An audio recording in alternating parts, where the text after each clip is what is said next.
옛날 옛적 동해안의 작은 마을에는 바다의 은혜로 생계를 이어가는 어부들과 해녀들이 살고 있었습니다. 이들은 바다를 두려워했지만 동시에 바다를 숭배하고 감사하는 마음을 지니고 있었죠. 그 마을에는 자우라는 이름의 젊은 해녀가 있었습니다. 그녀는 뛰어난 잠수 실력으로 유명했고 마을 사람들 사이에서 바다의 축복을 받았다는 소문이 돌 만큼 불굴의 의지를 가진 인물이었습니다. 어느 여름 마을에 큰 폭풍우가 몰아치기 시작했습니다. 바다는 분노한 듯 거대한 파도와 함께 마을을 덮칠 듯 위협했지만 자우는 두려워하지 않았습니다. 그녀는 매일 바다에 나가 용감하게 조개와 해삼을 채취하며 마을을 위한 음식을 마련했습니다. 하지만 폭풍우는 날이 갈수록 거세졌고 사람들은 점점 더 바다에 나가기 꺼려졌습니다. 결국 한밤중에 거센 폭풍으로 인해 마을의 가장 중요한 생계 수단 인어선이 부서져 버리고 말았습니다. 주민들은 절망에 빠져 슬퍼했지만 자우는 결코 포기하지 않았습니다. 그녀는 마을 사람들을 모아 바다에게 용서를 구하고 그녀가 알고 있는 전설을 전해주기로 결심했습니다. 자우는 바다의 여신에 대한 이야기를 들려주었습니다. 그녀의 전설에 따르면 바다의 여신은 바다 깊은 곳에 살면서 인간의 탐욕과 무리한 행동에 분노하면 폭풍을 일으킨다고 했습니다. 그러나 진실된 마음으로 바다에 대한 존경과 감사의 표시를 보이면 그녀는 마음을 붉고 해양의 풍요를 다시 허락한다고 했습니다. 마을 사람들은 자우의 말에 귀를 기울였고 그녀가 주도하여 마을 전체가 바다를 위한 거대한 의식을 준비했습니다. 주민들은 바다의 여신께 용서를 구하고 감사의 예를 올리며 바다의 선물을 소중히 여길 것임을 맹세했습니다. 자우는 또한 자신이 한 해 동안 잡은 가장 큰 조개를 바다의 여신에게 바치겠다는 약속을 했습니다. 의식이 끝나고 며칠 후 거짓말처럼 폭풍은 잠잠해졌고 맑고 푸른 하늘이 마을을 감쌌습니다. 바다는 다시 평온을 되찾았고 언제 그랬냐는 듯이 풍요롭게 변했습니다. 사람들은 바다의 여신이 그들의 진심을 받아들였다고 믿었고 그날 이후로 계속해서 바다의 깊은 존경과 감사를 표하게 되었습니다. 자우는 이후로도 계속 바다와 함께 살아가며 마을 사람들에게 바다의 은혜와 자연에 대한 경외심을 잃지 않도록 가르쳤습니다. 그녀의 이야기는 동해안 주변의 마을에 전해졌고 해마다 마을 사람들은 바다를 위한 축제를 열어 바다의 여신에게 감사를 표했습니다. 그 전설은 오늘날까지도 전해지며 바다를 숭배하는 마음이 계속해서 이어지고 있습니다. 두 번째 이야기, 어느 깊은 산골 마을에 전해 내려오는 이야기가 있다. 이 마을은 산으로 둘러싸여 있어 외부와의 교류가 드물었으며 그로 인해 마을 사람들은 산에 대한 감사함과 두려움을 항상 마음속 깊이 간직하고 있었다. 이 마을 중심에는 푸른 소나무들이 빼곡히 들어선 산이 있었고 사람들은 그 산을 달빛산이라 불렀다. 달빛산에는 오래된 전설 하나가 전해 내려왔다. 옛날 옛적 달빛산에는 산신령이 자리 잡고 있었다고 한다. 산신령은 온화하고 자비로웠으나 때때로 마을 사람들의 시험을 통해 그들이 자연을 얼마나 존중하는지를 확인하곤 했다. 한겨울 어느 날 눈보라가 마을을 덮쳤고 사람들은 꽁꽁 얼어붙은 날씨로 인해 집안에만 머물러야 했다. 당시 마을에는 한 어부가 있었는데 그의 이름은 준호였다. 준호는 매일 아침 일찍 일어나 강가에 나가 생선을 잡는 일을 했지만 눈보라가 심할 때는 어쩔 수 없이 바깥 출입을 삼가해야 했다. 어느 날 밤 준호는 꿈을 꾸었다. 꿈에서 그는 달빛산 꼭대기에서 신비로운 빛을 내뿜는 푸른 달을 보았다. 그 빛은 마치 사람의 길을 인도하는 듯했다. 꿈속의 준호는 아무런 주저없이 그 빛을 따라 올라갔다. 다음 날 아침 준호는 꿈에서 본 그 달의 인도로 산신령에게서 선물을 받는 장면을 떠올리며 그것이 예언인지 확인하기 위해 산에 오르기로 결심했다. 마을 사람들은 그를 말렸지만 그는 준비를 간단히 마친 후 눈을 헤치고 산길을 따라 걷기 시작했다. 조심히 걸으며 오르다 보니 어두운 숲을 지나 어느새 눈부신 달빛이 그를 비추기 시작했다.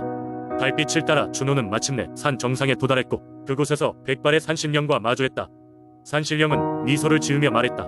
내가 이곳까지 올 줄 알았다. 내가 이곳에 온 것은 너의 선한 마음이 자연을 향한 경외심을 품고 있기 때문이다. 산신령은 손짓을 하더니 푸른 달의 조각을 팔찌로 만들어 준호에게 건네주었다. 이 팔찌는 너와 내 후대의 축복을 가져다 줄 것이다. 너희가 산을 사랑하는 한 이 산은 너희를 지킬 것이야. 준호는 감사의 마음을 전하고 마을로 돌아왔다. 그가 산신령의 팔찌를 보여주자 사람들은 놀라움과 경외심에 그의 이야기를 믿게 되었다. 그날 이후로 마을 사람들은 매년 달빛산을 기리는 축제를 열어 산신령에게 감사를 전했다. 준호의 이야기는 세대를 거쳐 전달되었고 마을은 풍요와 평화를 누리며 자연과의 조화로운 삶을 이어갔다. 세 번째 이야기, 옛날 옛적 서울이 지금처럼 크고 번화하지 않았던 시절 한강에는 신비로운 존재가 살고 있었습니다. 그 존재는 바로 용이었습니다. 한강의 용은 물속 깊은 곳에서 잠들어 있다가 때로는 강물 위로 살짝 몸을 드러내며 서울 사람들을 지켜보고 그들의 안전을 보장하는 수호신 역할을 했다고 합니다. 한강 용의 전설은 과거 서울의 작은 부락에서 시작되었습니다.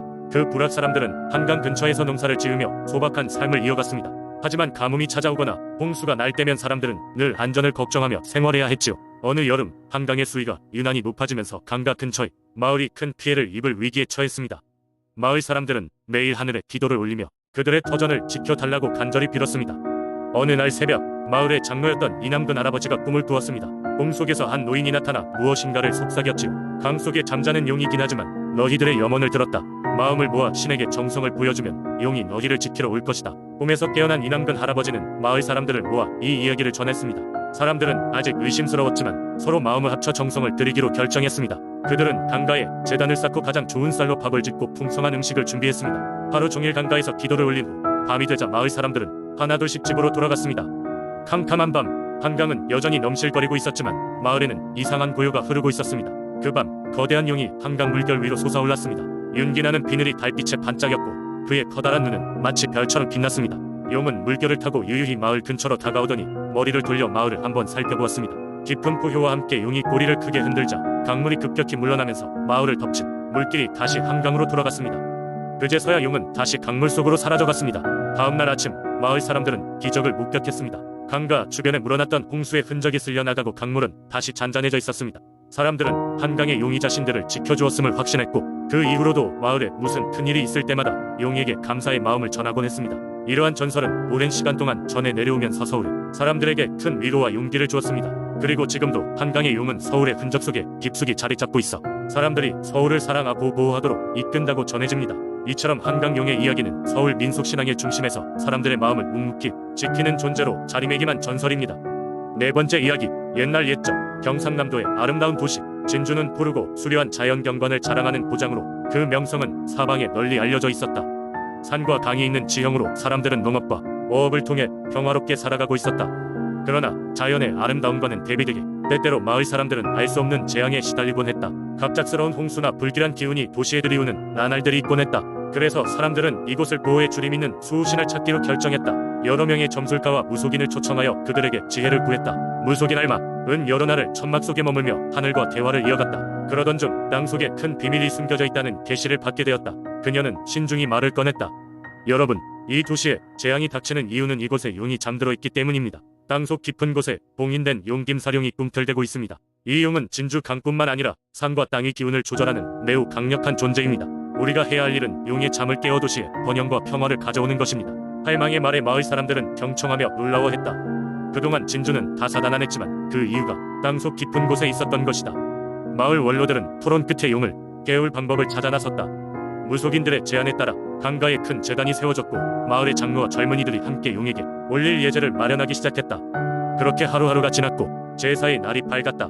모든 것이 정갈하고 엄숙한 가운데 할망은 산속에서 발견한 신비로운 운소들로 촛불을 튀웠다. 제단 주변에 모인 마을 사람들은 두 손을 모아 그들의 마음을 용에게 전하기 시작했다.